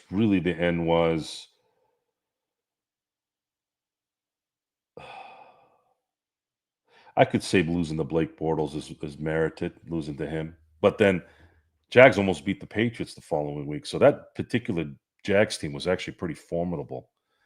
My issue really has really kind of been the regular season and the horrible decisions and preparation during those times, because there have been some crucial bad losses where it cost the Steelers bye weeks, it cost the Steelers divisions, and it cost the Steelers playoff spots because of his inability to coach and prepare all 16, now 17 games. There's always been 2 or 3 games throughout the year where they're completely outclassed in terms of preparation. Now, if you're going to lose because you're getting beat, that's one thing. But it's visibly easy to see when a team doesn't know what the hell is going on. You're seeing the defense scrambling, not knowing what to do. I'm sorry, what are you doing all week to be confused like that? If you're getting beat because it's Jamar Chase and he's just got better separation than Joey Porter Jr. and he's catching balls with one hand, like, you can't stop that. And that's easy to spot. That's easy to see and understand. But when you're seeing seam routes with no one in sight for 10 yards, what are you doing? Over and over and over again. Once, okay. Twice, okay. And if you're getting beat like that by like Patrick Mahomes in the playoffs, right? Because he's that good, fine. I get it. But losing to the Raiders, losing to Cincinnati with Joe Flacco, like, really? Joe Flacco was there for 14 minutes and you let him beat you? Not only did he beat you, he was raking on you. You should know who this guy is. And there's always 2 or 3 games throughout the year. Think about that for a second, guys. There's 17 games in the season. You're talking about 1/6 of the season where you're ill prepared. You don't have time for this. That's like in the NBA. You're shitty for 15 games for no reason. Imagine that. How many games is 15? That you're just not prepared, not playing defense, not getting back on defense, like confusion, not being able to know what the hell to do in a pick and roll. Drop coverage when you shouldn't because the guy that you're playing against is going to drop threes all day. Like, seriously. It's a Mike Tomlin special. And that special is being ill prepared at least 3 games a year, 2 to 3 games a year, every fucking year. And I've had it. His time management is horrible. His usage of timeouts is horrible, always horrible. And his ability to not be able to understand how to win and what to use his challenge flags. The guy is just jinxed when it comes to the intricacies of the sport. And this son of a gun is going to go to the Hall of Fame doing that. That's the crazy thing. He's going to be a Hall of Fame coach because he's never had a losing season, because he won a Super Bowl. Man, he won that Super Bowl because of Bill Cowher's scouting development. If Bill Cowher had not retired in 2006, Bill Cowher, I have full confidence in this, would have won 2 more Super Bowls. We're never going to know, though. I'm not going to go into hypotheticals at this point. I'm going to continue to do what I do here. Let's see. I'm seeing the numbers go up. So the algorithm is working, and I'm seeing my fellow Steeler fans chiming in for the first time. I want to thank you all for coming here. I want you all to also give a lot of thanks to Drip Show. Drip Show, my man, my boy, my brother. He created the production value here for me for the Steelers show. This is the first primary Steelers show that I've done on the experiment, and we're going to have a lot more of these. And I want my Yinzers to show up, come sit here, talk to me, ask me all the questions you need. Let me know what you're feeling. Please like, subscribe, and hit the notification button. You guys can contact me anytime. For those of you who have been following me as a Laker analyst, Dodger analyst, you're going to be surprised, and maybe you already are, that this is my thing, guys. This football is actually the primary, man. As crazy as it sounds. Now, I have now adapted more to the fact that all 3 are my children, right? Before it was kind of like 1A, 1B in terms of Steelers 1, Lakers 1A, Dodgers 1B. But it's not like that as I've gotten older, because of the fact that it's more readily available to watch the Lakers and the Dodgers. Now, being in Southern California, I've become now more entrenched in the day-to-day fandom of my life. So there is an even area with Steelers, Lakers, and Dodgers. However, my favorite sport, without a doubt, there isn't an A, B, or C, is football. Football is 1, basketball is 2, and baseball is 3. So in terms of playing, obviously. So that's my spiel on that. Let's see. Where are we here? Where did I miss? I was so. Let's see. Got to catch up. Let's see, brother. No, let's see. There we go. Trip show. The way you think about wild card is the way I think about the Lakers winning the NBA Cup. Just. Well, I mean, if you're gonna be there for it, you might as well win it, right? I've personally been out on Tomlin since the Jags playoff. Oh yeah, we already talked about that. Sorry, Dior. We're stuck with Tomlin regardless next season because of his contract. Yeah, we if he comes up lame this year and next year, I think he's out. But if he wins a playoff game, we're sort of screwed from getting rid of him. Oh, true, Dior. My bad. Far out, man. Okay, Mark is entrenched in this, so I'm going to let him talk. Sorry, guys. Watt has struggled since the end of last year. He's slower off the ball this year too. I think he may be at the end of it. Yeah, I think a lot of times when you're, the injuries always take a toll right around the end of the season with TJ. And the last few years he seems to come up a little bit tired towards the end. And this year was the first time where he's been tired pretty much from the beginning. So I think you're right. And it's hard for me to go, hey, we need to trade one of really the number one player of this generation for the Steelers, since there's so few. But it's likely that they're going to need to figure out something with this. They can't obviously get rid of him because I think his dead money would be like $90 million if they dropped him at the end of this year. So obviously that's not going to happen. I don't think anybody's going to trade for him with his contract. But I'm going to cross my fingers and hope that he can get through this season, and then maybe, during the off season, get himself rehabilitated, and maybe he can somewhat come back next year and be effective a little bit. Maybe not TJ of old, but at least someone that can give you 12, 13 sacks during the year. I've been sacked after the last Super Bowl. Anybody would have been fired other than in Pittsburgh with that, because Pittsburgh doesn't fire their coaches. Let's see. Tomlin created the 3Bs. He didn't know about the injuries and about going crazy. Yeah, I mean, I think a lot of it too was Antonio Brown was a wild horse that he was able to control until he couldn't control it. Hit the likes and the sub, guys. Thank you very much. Joe's building an army. Yes, hopefully I am. Dior. The Rooney's don't fire coaches by ritual. The coach changes when the next Rooney takes over the team. You think Art number 2 is going to be out anytime soon, DR? I haven't heard anything. You tell me if they're talking about that over there. But I was always against it. But if we don't win 2 playoff games this year, I'm prepared to watch Tomlin win a Super Bowl somewhere else. I don't think he's going to win a Super Bowl. I don't think he's going to last anywhere that long unless he has a franchise quarterback. That's the only way I see him having any chance of having any success out of Pittsburgh. I think Pittsburgh has enabled him greatly. Is Justin Herbert overrated? No, he's not overrated. I think he's just a good quarterback. He's not a great one. He could be great, but I think he's a good quarterback. I don't think anybody is. I wouldn't say anything beyond that. Good to see 42. So you were there for most. You were there for it, Dior. Good man. I'm almost 40. I'm forever thankful that I got to see. Man, I'm telling you, man. Woo, man. So much fun. I know that the Patriot losses sucked ass, but my God, man, that Jerome Bettis team in 05, Joey Porter, Hines Ward being who he is, then seeing the 08 team, that defense doing what it did that whole year. My God, we were very fortunate as Steeler fans to finally get out of the 70s and actually see our own.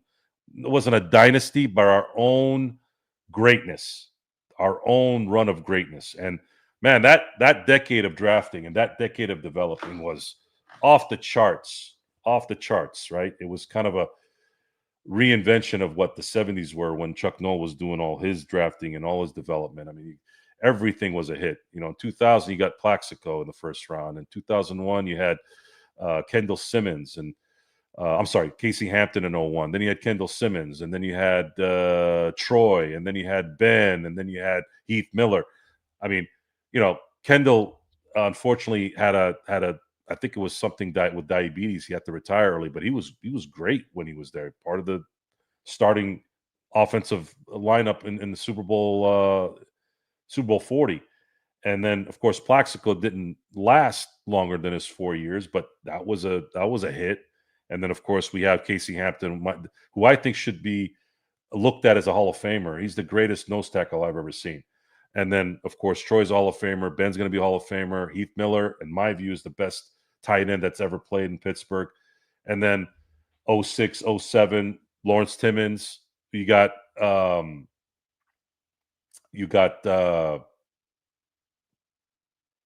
I'm drawing a blank here. Who was the second round pick that year? Lamar Woodley. Again, it was a phenomenal run. So happy that I had a chance to see it. And it was really kind of the last decade of what football really, really used to be too. It was like the final bridge. The viciousness, the tolerance, the ability to watch football at its just highest level of grit. And we saw some great ones there, man. So I'm so happy we were able to do that. Even got to see them play in person a few times. Troy was insane in person. Hey, man, when you watch football live, man, whoo, it is a different game when it's live. The next Rooney took over the team like 3 years ago, right? Yes, that is true. Nothing changed, of course. Hines Ward was in the movie The Dark Knight Rises. Well, if you watch the movie right before Bane blows up the field, you can see them panning to Big Ben, and I think Pouncey was in the shot as well. So was Aaron Smith, and that was right after, or that was during or after. I think it was after Super Bowl 45. So there was a lot of because they filmed in Pittsburgh for Gotham City. They used the Steelers team to represent the team that was playing in that game, and it was really cool seeing the boys after another Super Bowl run being movie stars. I thought that was really cool, and I loved seeing Hines Ward running in that as a return kicker guy. That was kind of cool. Yes, I remember that, Mr. See, I knew you'd remember Drip. You and Aaron would definitely remember that. Ben Kiesel, Pouncey, Ward were in it. Hampton too, I think. Good call there, bud. Good call. Lakers fast break. Everyone help Joe out. Like and subscribe. Thanks, G. Appreciate it. Dark Knight Rises was a nice. So Dark Knight Rises, and this is a sad thing to say. Dark Knight Rises came out in 2012. It was the last movie I remember being anxious to go watch before it came out. Since then, I have not had one movie where I was like, ooh, I can't wait to go to the theater and watch it. That's how much things have changed in that world. And I was a movie guy, man. I went to the theater all the time. All the time. Loved going to the theater. It's one of the sad things about getting older this last decade is losing that love for it because of how bad movies have become and just the whole process of what's gone on in entertainment. I remember Jeff Reed hitting a 45 and thinking, dude, this is so far now. 50 is automatic. Yeah, that is true. And Jeff had thighs the size of my entire body. He was if anybody should have been kicking 60 yarders, should have been those legs.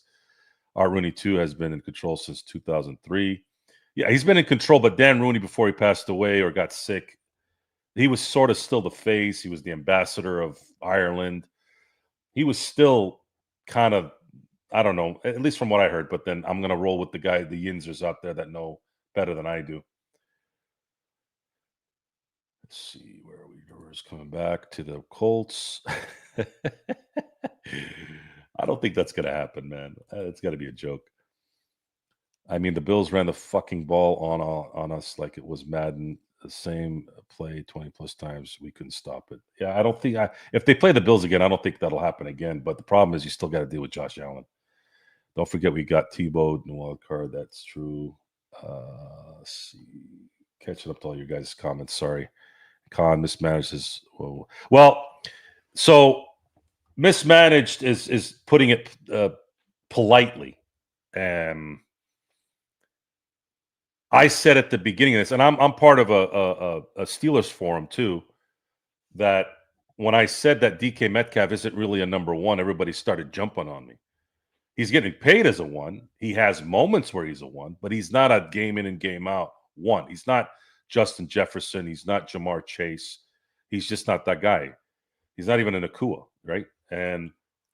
But you saw for yourself that you can neutralize him with a shadow defender, and then who else is going to open up things? No one really. It's not going to be any tight ends. It's not going to. It's really been Gainwell and to some cases you maybe Freiermuth every now and then. Of course, Washington, but it's not consistent game in and game out. They're not relied on game in and game out. Aaron Rodgers has to continue to wait to let things develop, and it's still not getting guys wide open either. So again, it is what it is.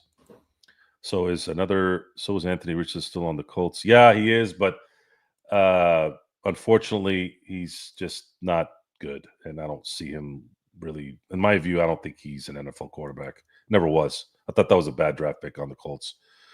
We could have settled on adding Odell Beckham, and it would have helped the. Odell Beckham is so mentally taxed. I don't think it would have mattered.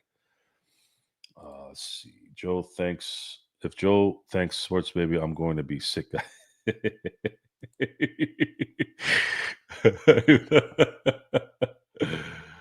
It's funny. You guys are funny. Tomlin isn't this elite head coach that the media thinks. He's Hall of Fame, very good at best. Dude has never won anything without Cowboys players, and I'll die on that hill. It's not a hill that you need to die on there, Batch. That's what it is. He hasn't been a. Is it a coincidence that we have had more first round duds in the 2010s and the 2020s than this team has ever had in the last 50 years? Think about that for a second. Who is their bona fide first round pick the last decade that was like superstar? TJ Watt. And that guy was picked late in the first. Really late, right? Like it wasn't even like a 14 or like Ben at 11 even, right? He doesn't know how to develop players either. He doesn't know how to develop a culture of like greatness. He just doesn't have it. Seen it, just doesn't have it. Where do Rocky and Franco rank in Steeler backfield? So Franco Franco has to be number one. Super Bowl MVP. When he retired, he was second to only Jim Brown in terms of all-time rushing. And you know, he was a big game running back. The guy showed up to every big game. Every single Super Bowl, he had a say in it. Whether it was against Dallas the second time, getting pissed off at Hollywood Henderson because he hit Terry Bradshaw late. And they were saying in the documentary that Franco never talked. And when he spoke, people were like, whoa, what the hell? Franco's speaking. What the hell happened, right? And then when they went into that huddle right after that play in Super Bowl 13, he looked Terry right in the eye and said, give me the ball. And then the next play is him running right in the middle and scoring a touchdown and pretty much putting the game away and solidifying the team of the decade over the Cowboys after that Super Bowl. And then had a couple of TD runs in Super Bowl 14 against the Rams, one that sealed the game as well. So Franco is number one. And Rocky, there's a special spot in all of our hearts for Pittsburgh in terms of Pittsburgh Steelers fans for Rocky. Rocky was the identifier of that era in terms of the grit. This man was in Vietnam, almost died in Vietnam, had shrapnel in his leg, didn't know he did until they removed it, and then finally was able to, continue his career. So Rocky, while not being an all-time great or a Hall of Famer, was without a doubt a Steeler icon.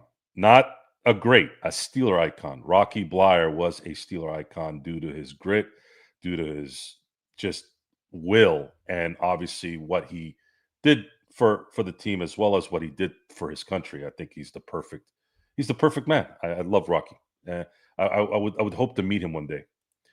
Santonio Holmes in 06. So glad you brought that up, Betch. That was the one guy I was very upset that the Steelers got rid of. And I know he was a meathead. I know he did stupid stuff. But I want you to think about this for a second. Imagine having Santonio Holmes on the Steelers during that last drive in Super Bowl 45. The Steelers got rid of him a year too early. They should have just let him finish his contract that year, and then you should have let him go at that point. If Santonio Holmes was on that team in 2010, 2011, I feel that the Steelers would have had a better chance at beating Green Bay, especially on that last drive. We'll never know, but I wish they hadn't gotten rid of him.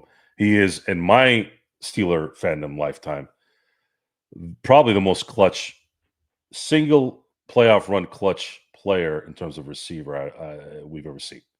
I mean, he was absolutely dominant in 2008, and he deserved that Super Bowl MVP. I know some were saying should have given it to Big Ben, but no.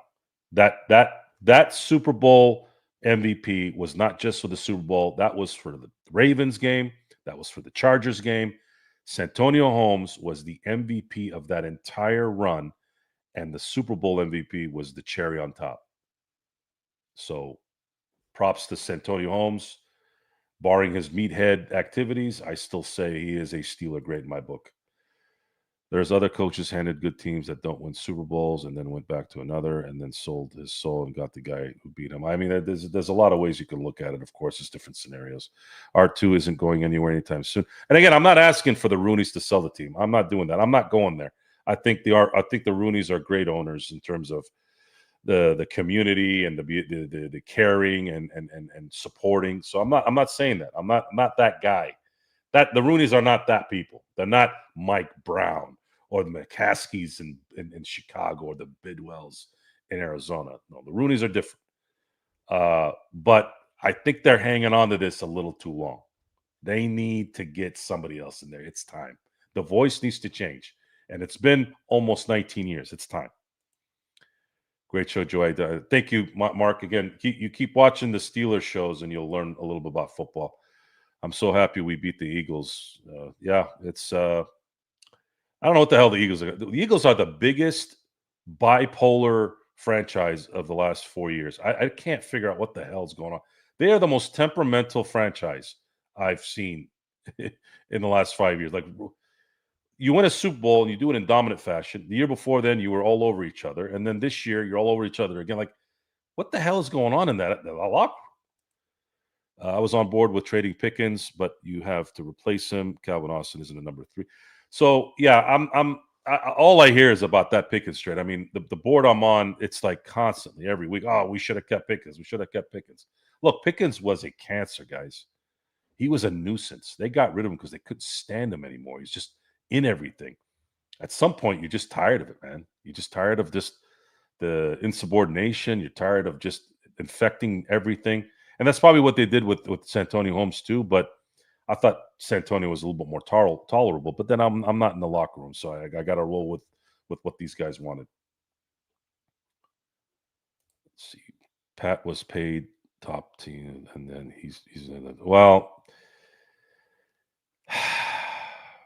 I don't know what to say about that yet, because when he does get the ball, he's very effective. I don't know if he's having issues getting separation. I don't know because there isn't a second receiver that'll open up some things for him and he's not getting the opportunity. I don't know. I really don't know. I'd have to look at more film to get to kind of figure out what's going on there. Anxious to see Batman again, or because of Christopher Nolan. Nolan has a great catalog. I was excited to see The Irishman. The Irishman was great, but it felt like a Netflix movie. It didn't feel like a film.